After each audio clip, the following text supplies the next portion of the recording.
The resolution is this House believes fear is the best peacemaker. Sammy is government. I am opposition. Define the term, Sammy. This House is the two people in this room. Fear is the emotion of deep insecurity over harm or something else negative happening to you from the other entity. Best shall be deliberately vague for the purpose of the debate. No. Well, let's just do most effective. Okay, that's very vague, but fine, sure. And then peacemaker is best deterrent to conflict.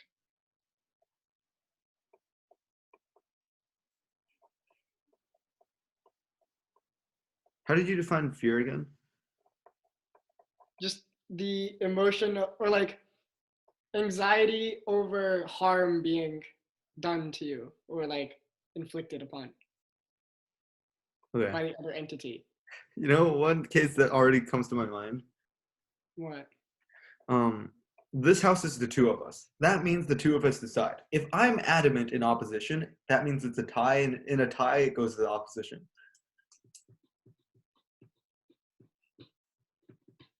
But you'd have to prove that you believe that. I would just say you're lying about your beliefs.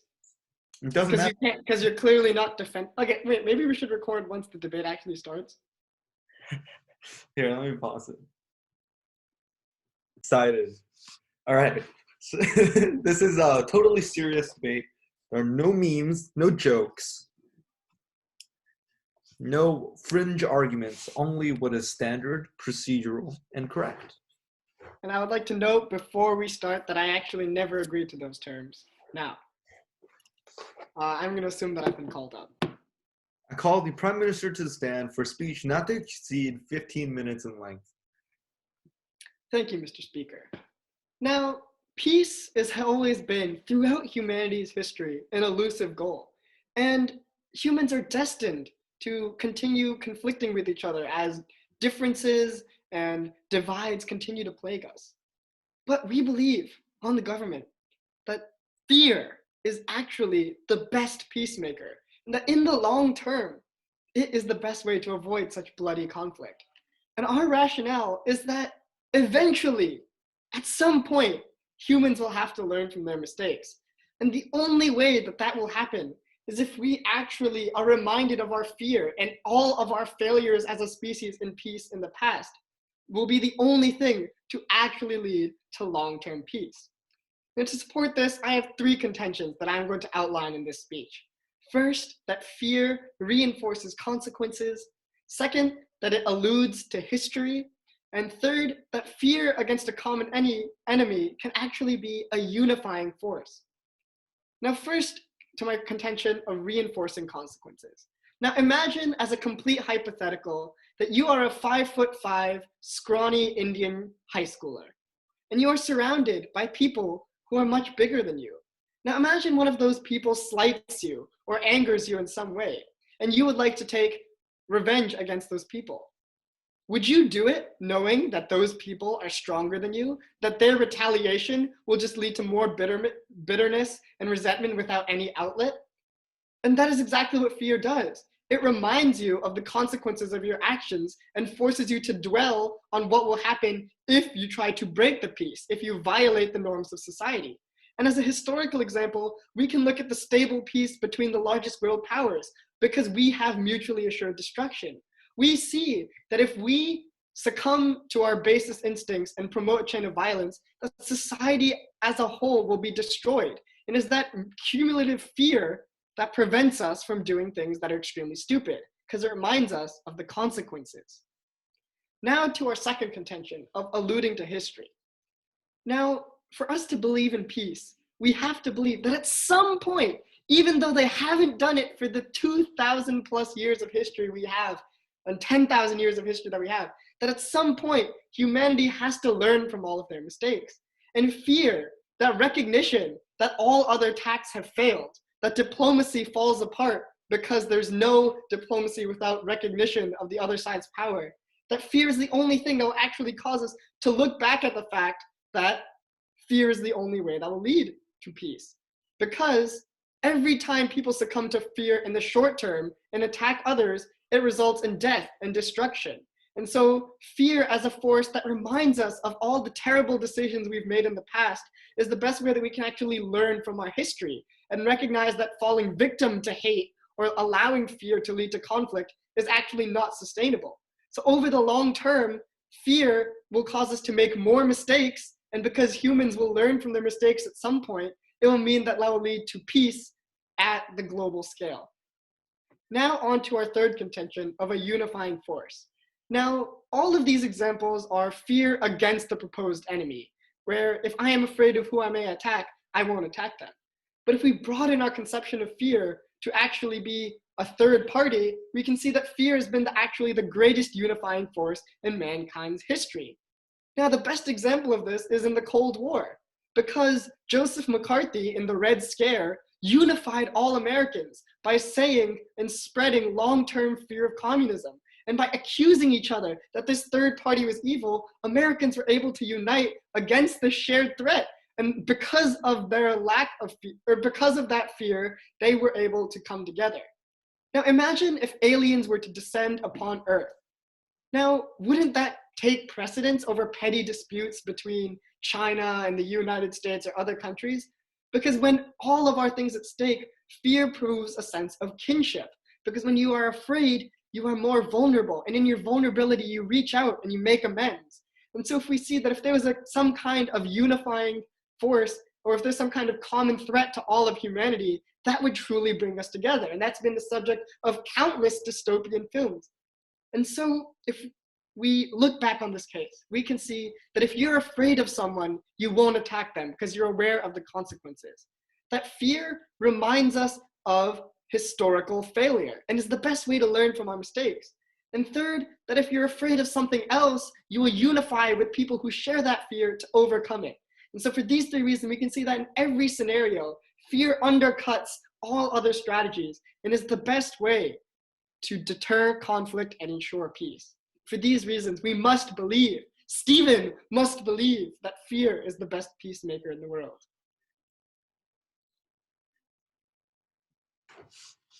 Stephen, do you enjoy my reference to the Red Scare as the best deterrent to conflict?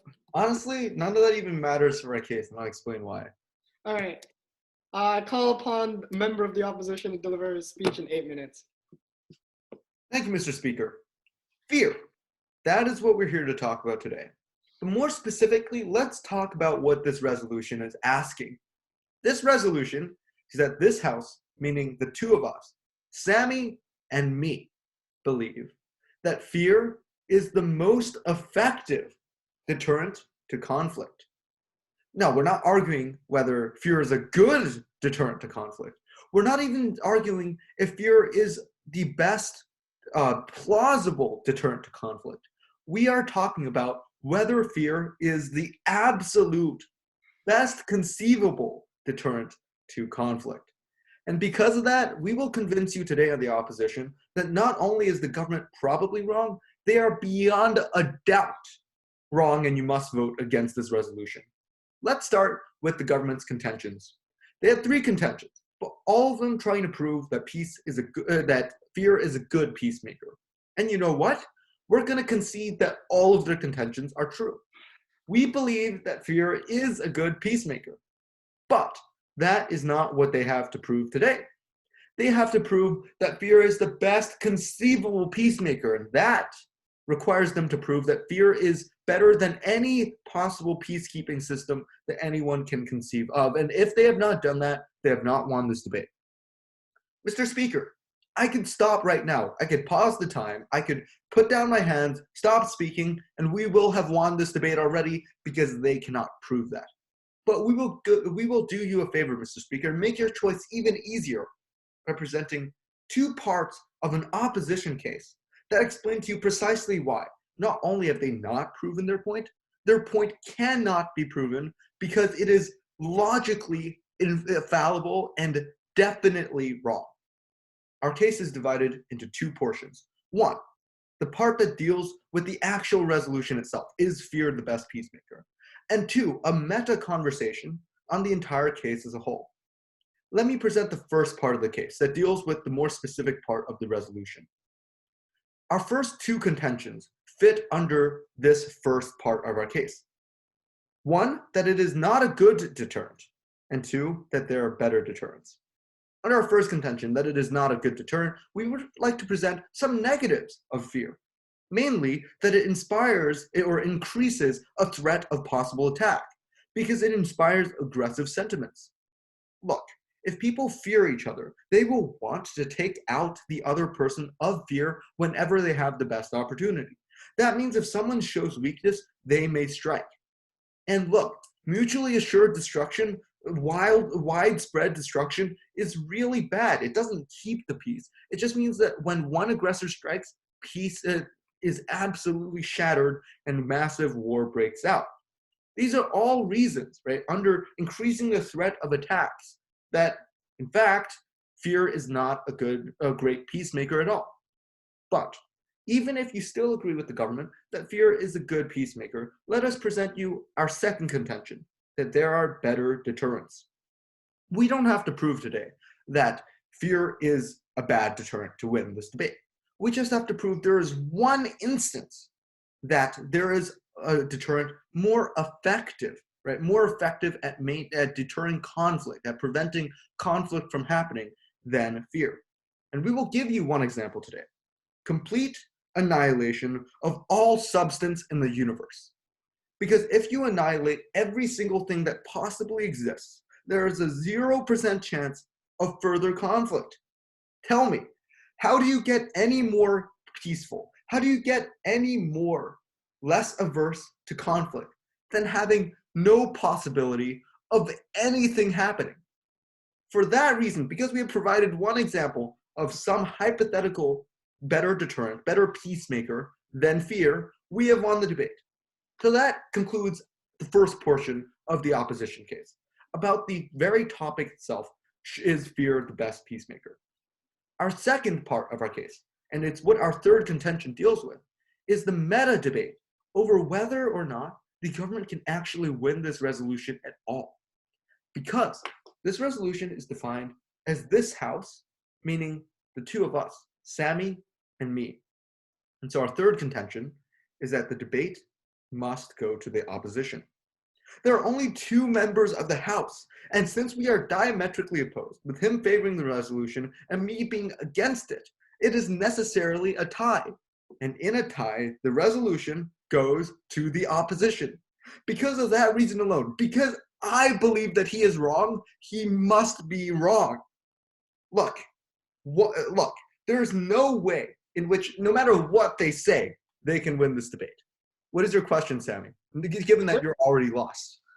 What is your evidence that you believe any of what you're saying and are not just speaking purely from a realm of comedy/satire? I will say this. I am as likely to believe in my side as Sammy is to believe in his side. So in your weighing of this debate, you have to consider that basically, as far as you can possibly tell, because we could be dissimulating in any sort of sense, Mr. Speaker, as far as you can tell, you have to judge this as a tie. You have to kind of take our word for it that we believe it. And I assure you, from the bottom of my heart, I swear to every divinity out there, that I firmly believe that this resolution is wrong. And because you know me to be devout and honest, because you know me to never lie, Mr. Speaker, this resolution falls flat. Today, I would like to recap. We first began by refuting all of our opponents' contentions by simply explaining how none of them uphold their burden of proof. Before, we presented two parts of our case. The first part, that they can actually never uphold their proof that fear is the best peacemaker because there is a counterexample of total and utter annihilation. And the second part of our case, that even if they were somehow able to do the impossible and prove that fear is the best peacemaker, that this debate still cannot be awarded to them, because in fact, this debate can be under no circumstances awarded to the government. For those reasons, Mr. Speaker, vote against this resolution for the sake of the logical integrity of the universe. Thank you. I pause it. I call the Minister of the Crown to the stand, speech not exceeding 8 minutes in length, in which he should somehow explain that he wins this debate. in whatever way. Thank you, Mr. Speaker. Now, the opposition has tried some pretty unconventional methods in this debate. But I believe that unconventionality in itself is actually nothing negative, and I embrace this spirit. So in this speech, I'm going to do the following. I'm going to address their case relevant to the resolution first and explain why, if we're actually talking about fear being the best peacemaker, they make absolutely no sense and are completely incorrect. But then I must have this added benefit of their meta case, which I'll address afterwards. And after I address all of their refutations, I will once again reinforce my 3 contentions, even though they conceded them. Now, first, to whether fear is actually the best peacemaker. Now, in their 2 contentions, which were first, that fear is not a good deterrent, and second, that there are better deterrents, they contradicted themselves. Because the opposition has floated the alternative of complete annihilation. And I ask you, Mr. Speaker, what except fear could ever lead to that scenario? Now, if you believe they're right, and that the only way to have no conflict is for humanity to go extinct, what could that possibly lead to? Because imagine, the scenario in which this happens is when a single individual wages war on the entire world, wins, and then kills himself. Because if they're considering one nation, not now, because if they're trying to promote that one nation destroying every other nation would result in peace, that's completely ludicrous. Because once that nation destroyed every other nation, internal divide would kneecap it. And so what we are really talking about, what the opposition is really considering, is just complete extinction of the human race. Now, first, Mr. Speaker, is that what you want us to believe? Do you truly believe that the opposition, as they said, would swear to every god that they believe in complete annihilation? And we can say that based on his current behavior and based on the lack of murder that, as far as we know, the opposition has committed, it is extremely unlikely that they believe their own case, as they have claimed. And if they do not believe their own case, then that means by default, we must win. But again, my main point is this, that they said in their first contention that fear breeds conflict in the short term, and that if people want to attack another race, then it is because they're afraid of what will happen. Now, I agree with that statement, and that fear can in the short term lead to conflict. But if someone's driven to suicide and driven to genocide, fear is what was motivating them. So their actual solution is really just an extension of fear. So because of that, they also believe that fear is the best peacemaker, because their solution is nothing else other than fear. Yes? Suppose I wanted to walk to the bathroom. The best way to do that is to walk, but I wouldn't be able to walk if I didn't eat food. So would you say the best way for me to go to the bathroom is to eat food? I would say to separate the vehicle that allows you to do something and the actual result of that action in this debate is not different. Now, on to their meta case, or their metaphysical case about debate going to the opposition. Now, in this, they have made 2 erroneous assumptions. First, that the room only consists of the actual debaters, and second, of the validity of his own belief. Now, first to the idea of the room. Now, in our definitions, we said that this house is the people in this room defying the debate. However, the debaters are not the only one in the room because of the existence of the internet. Now, let's say you believe that Stephen Pang fully believes in the validity of his case, or even the proportions are matched. Even if that's true, you, the viewer who are viewing this recording, is then joining this discussion. You, the viewer, become part of this house. And so it's not merely sufficient for Stephen Pang himself to believe that he is right. 50% of the viewership must share in that belief. And so even if he is 100% correct in his assertions, and he's right at the end of this set time, each time someone watches this debate, the room expands, and thus this house believing it is up for redefinition. And so therefore, even if he wins in the short term, the long-term winner of the debate is open to history, interpretation, and the immortality of information that the internet has created, as this recording could potentially last forever. Yes? Suppose there is a room under surveillance from a security camera. Can there be a finite number of people in that room? Well, again, we're not just talking about a physical room. We're talking about this house. And this house believing it is the metaphysical room of the people involved in the debate. And so it's a false equivalency. Now, second, to the contention of the opposition believing in the validity of their case.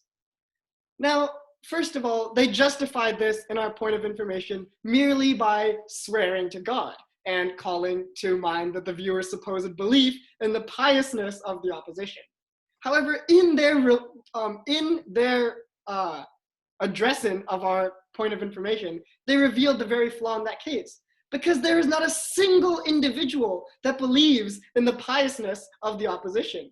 There's not a single individual that believes that the opposition means what they say 50% of the time. And so this is just circular logic. They said, believe me because I'm trustworthy. Believe me because you think I'm not lying.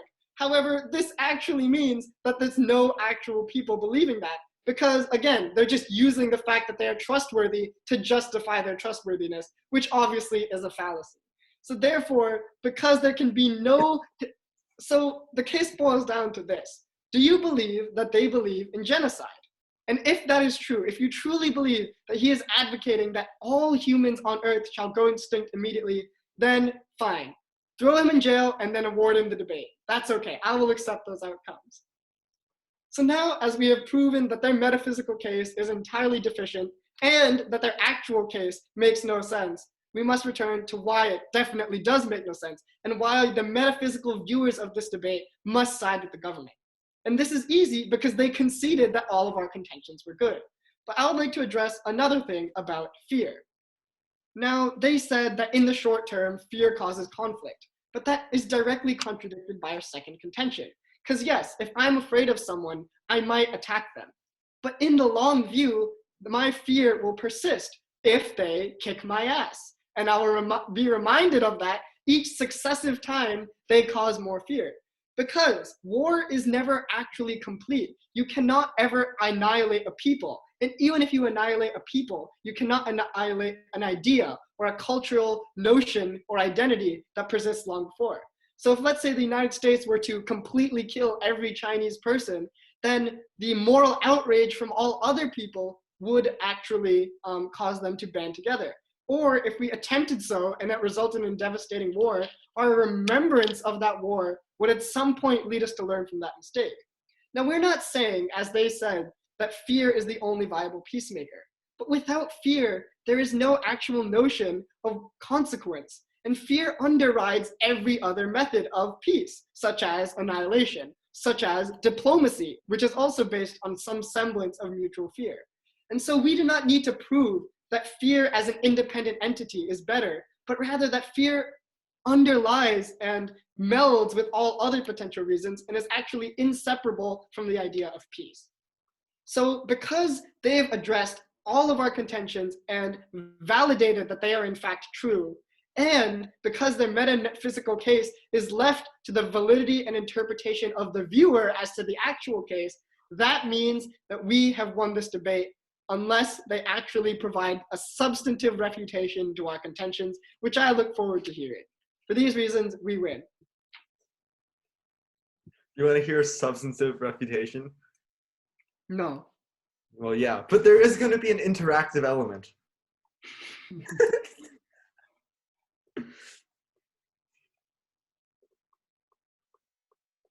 I think we should make John watch this. I think that'll help my case because he'll validate your impiousness.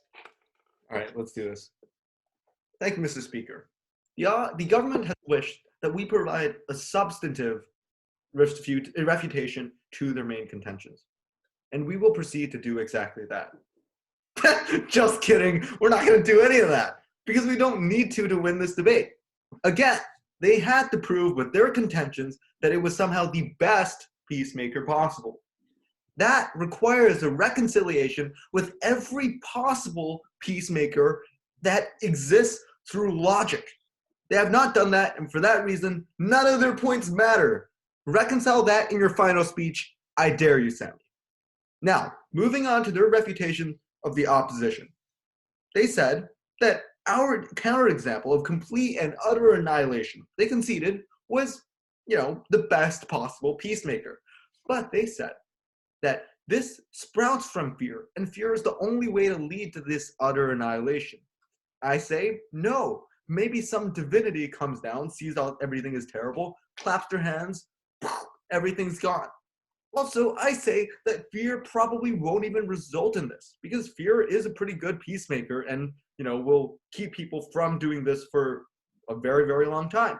And even if they were fearful, it's possible that humans will never develop the technology that will annihilate all matter in the universe, which means evolution may start again, life may start again, and more conflict. Now, they said that in order for you to support our point about complete and utter annihilation, you need to believe that complete and utter annihilation is good. Wrong. You need to believe that complete and utter annihilation is the most effective way to deter conflict. We're not saying that that's something we endorse. We're just saying that that's the most effective way to deter conflict. That's what this debate is about.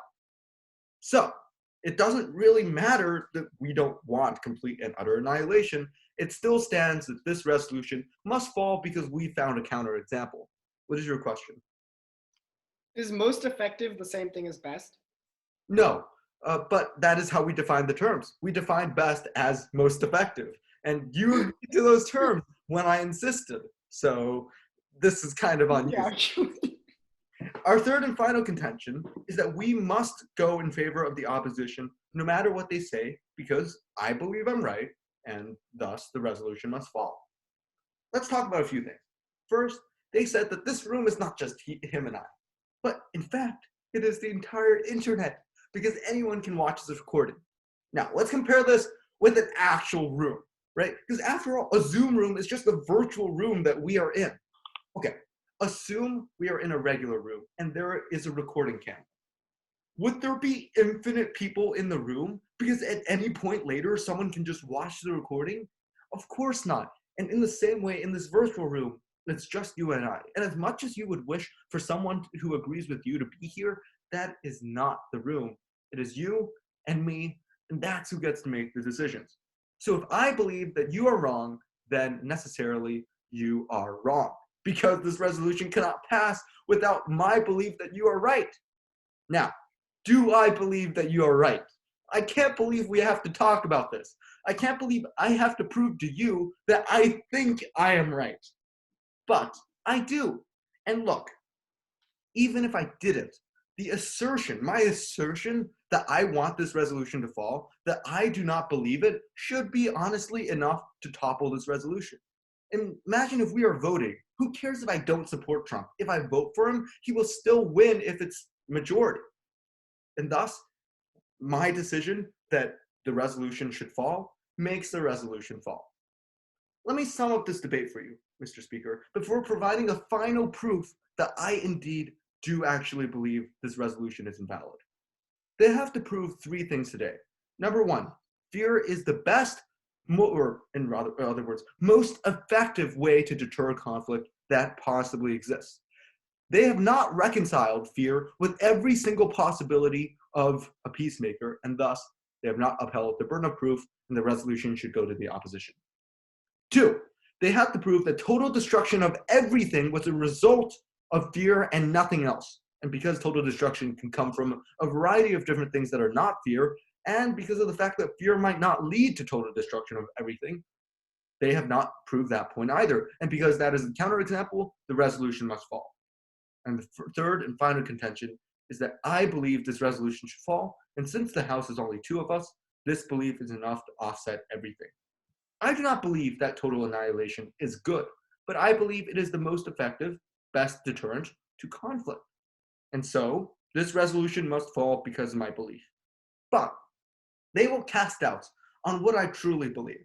But I have designed an ingenious way to circumvent that. Mr. Speaker, here is the case. Here is the part where, on my paper, that the opposition is talking, that the government is talking and presenting their points. I have entirely removed the government's points from my sheets of paper. I've crumpled it up and thrown it away, and I will never read it again. Now I proceed to spin around in circles, for 10 circles. And by the time I'm done, I will have totally forgotten everything they said, and everything that they have said. I now have no knowledge of the opposition's points. In fact, I'm not even sure I'm looking in the right place right now. But I still have my case perfectly intact, and I can see exactly the points I'm making. And given that I think my points with no refutation are correct, and that's all I know at this point, I believe that this resolution should in fact fall, even though I no longer remember what the resolution is. So now, because of that, I would urge you to vote against this resolution because I disagree with it. And so the resolution must fall. Among the other reasons I presented earlier that I have since torn out and forgotten about. Thank you, Mr. Speaker. Wait, hold on. Actually, I called the Prime Minister to conclude the case for the government, not exceeding 3 minutes in length. now I'd like to begin by addressing the challenge that the opposition has laid by simply answering challenge accepted. Now, they've already conceded that fear is a very effective peacemaker. And they've said that numerously throughout their speech. So in this, I'm just going to address their three assertions about our burden of proof. Now, the first is that we have to reconcile fear with every possible situation, and we didn't do that, thus we failed. Now, I ask you, Mr. Speaker, what is truth? Because you can often say that there's no such thing as optimal decision-making, because there's an infinite number of alternatives that exist. But if you buy into that hopelessness that the opposition has told you, if you say that you must consider every option to know what the best decision is, we will never get anywhere as a society, because it is not true that we have to simply think of every single possible thing, because we have to assess the second law of thermodynamics, of entropy. And the entropy states that the idea that random matter will just assess itself into something complicated is extremely, extremely unlikely. And thus, if we just think that some random thing will be better than what is already being acknowledged as extremely effective as a peacemaker, then we just think that the probability of some unknown, undiscussed factor outside of the realm of possibility being considered being better than fear is so minuscule that it doesn't actually matter. And that fear underlies so many actually plausible reasons. Now, they said in their first speech that the reason or the alternative to fear as the pacemaker doesn't need to be plausible. However, that underlies the definition of most effective and is actually a false freeing of their burden. Because for something to be effective, it should actually exist. It should be there. And thus, it can't be all this non-concrete bullshit that the opposition is trying to sell you on. And in reality, the idea that something must be effective means that it must be plausible and that it must actually deter conflict. And so, on to their second contention about annihilation being better. Now, because annihilation is also not effective, because it is so impossible, their contention falls. And also, their idea of a non-fear-based situation that leads to it is based on the existence of God, which is also very, very implausible. And also, the only reason God would ever try to get rid of all of us is because he fears our power. And that's true in the myth of the Tower of Babel, where God fears humanity's rise and thus destroys us all. And so it is God's fear that would cause him to exterminate all of us. And now on to his contention about the meta debate. Again, he employed circular logic. He said, if you have a room where people are watching, are there an infinite number of people in that room? And we say, yes, there are. He just said, of course there isn't, and that is an actual argument. And so for all the reasons that I said in my last speech, in that if you have this metaphysical, this house, believing in something, that it includes you, the viewer. Do you want to be shunned from this debate? Do you want to be told by the opposition that only his opinion matters? No. And thus, Mr. Speaker, I implore you, make your voice count. Don't let Stephen Pang erase you from the annals of history. And if you believe that you matter, if you believe that you are significant, you must strike down his tyranny. So I would like to say that Sammy's time has exceeded by 40 seconds. So basically from the time when he started saying not to let me erase you. So I would like to implore you as someone who's judging this debate to erase what he said about not wanting to be erased from testimony because it exceeded the time. All right, I rest my case. Yeah, and I think it's pretty dead at this point. I